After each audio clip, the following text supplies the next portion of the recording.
Good, you're good. So change will happen with or without us. The question is, will it drag us or will we lead through it? I remember one of the recent changes was switching from paper charts to EMR. And our biggest headache was losing paper charts, something that EMR solved for us. Today, we have AI that can read an image and draft your notes faster than you can drink your Starbucks. We're having dental payers that are requiring ICD-10 diagnostic codes on the dental claim form. We also have dental payers not releasing dental dollars on certain procedure codes until they receive a medical denial or an explanation of benefits. Now, I feel that's more of a shift. It's a tidal wave in our business, right? So I want you to think of how you would feel if this explanation of benefits came to your desk. It is showing where $275 was automatically deducted from the dental payment, money the dentist was expecting to run their business. We've got payroll coming up. And the reason remark code is that medical should be primary. And let's dissect this. What is this visit? It's not a jaw fracture. It's a periodic exam, a prophylaxis visit, and a resubmitting of a crown. $275. This came to me from a practice in a panic, right? So today we're going to teach you how to file medical to where you do not get, the anxiety that you may feel. So the question is, would that explanation of benefits bring you anxiety or opportunity? Okay? Well, my goal is to guide you into realistic excitement. The shift is here, and it can work for you. Another thing, we have had practices where they're receiving three-way calls from the payer, they have the patient on the phone, and they call your practice requesting that you file a medical claim. I want you to be ready to take that call. I want you to be very confident when you receive that call. So here's the upside. Medical billing isn't just paperwork. It's a growth strategy. Patients get the ideal treatment that they deserve. Your case acceptance skyrockets when there's another financial resource. We really meet our patients' expectations instead of apologizing for their insurance. And let's not forget the big one, increase in production and collections. So how does this all translate? Medical insurance doesn't just save patients money, it makes the entire practice stronger. So think of it this way. When a patient hears covered by medical, they think it's like calories don't count on their birthday. Extra piece of cake, please. So, having been in oral surgery for over 32 years and then teaching medical billing for the last 12 years, the most common question I get, and maybe going through your head as well, is what does medical insurance actually cover? And the answer is probably more than you think. Of course, we've always had our trauma, our jaw fractures, our lacerations, but we also have late effect of trauma and injury. Implants needed because root canals are failing from a baseball injury in high school. Medical primary, dental secondary. Okay? We have soft tissue procedures like frenectomies, biopsies of the lip, cheek, and tongue. We have OMT. We have dental exams for medical clearance. Oral cancer screenings. How many of you are doing those for free? Very good coverage when a light illuminating device is used.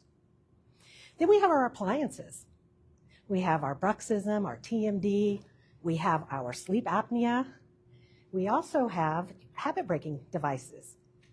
And, just our expanders. And then, yes, and more often than you think, there's a lot of medical coverage for prophylaxis visits, routine prophy visits. So let me tell you a real story. I went into the post office and I had an implant logo on my shirt, and the lady behind the counter said, "Oh, my daughter has 3 implants, congenitally missing canines." She said she asked her dentist's office if this would be covered under the medical, and they said, no, medical insurance doesn't cover implants. They didn't call.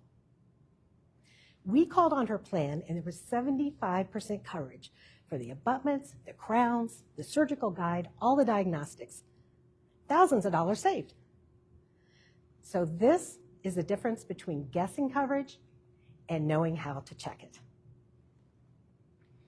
Now the fun part. The differences between medical insurance and dental insurance. Dental insurance companies want teeth numbers. They want quadrants. They say, send me a pre-treatment estimate. There are small deductibles, $50, maybe $100. There's also small caps, coverage that stops cold once their maximum's been reached. Where medical says, submit me a prior authorization. Tell me what you did and why. There are larger deductibles, $250, $10,000. These are all waived, however, on your cancer screenings and your clearances, so it's only, for surgical procedures. But benefits that actually increase after a certain threshold is made.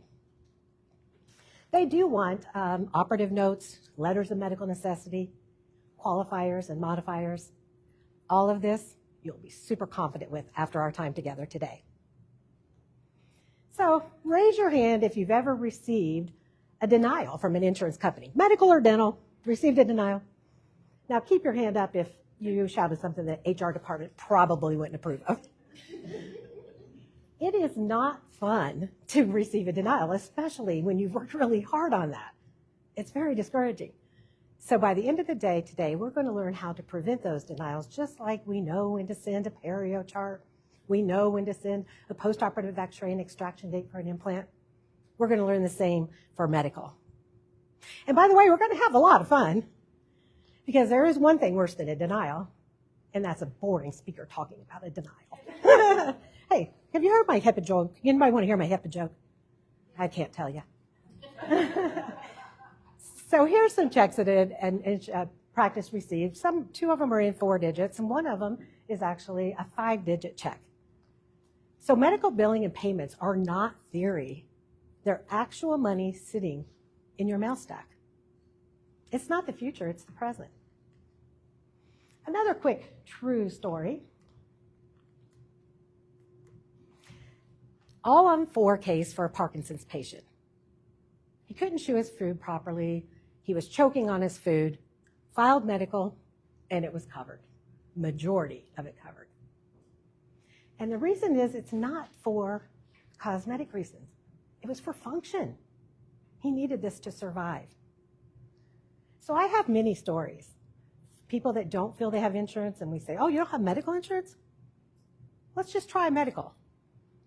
And when they get the check in the mail, I've gotten a hug in the grocery store where a lady got a $1,900 check in the mail. She's like, I wouldn't have even thought of filing my medical.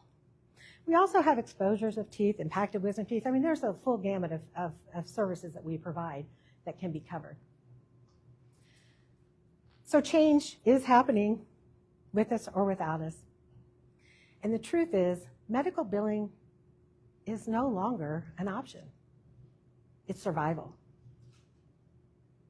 And when your team knows and they're equipped with the knowledge on how to file a claim properly, with the free resources that are out there for us, and they know the differences between medical and dental, and they're equipped with what they need to succeed, they're not just surviving. They're leading. And when we lead, we protect our revenue, our sanity, and our patients' trust. So, next time you drink a cup of coffee and when you go to take that first sip of that coffee, remember, AI has already finished it.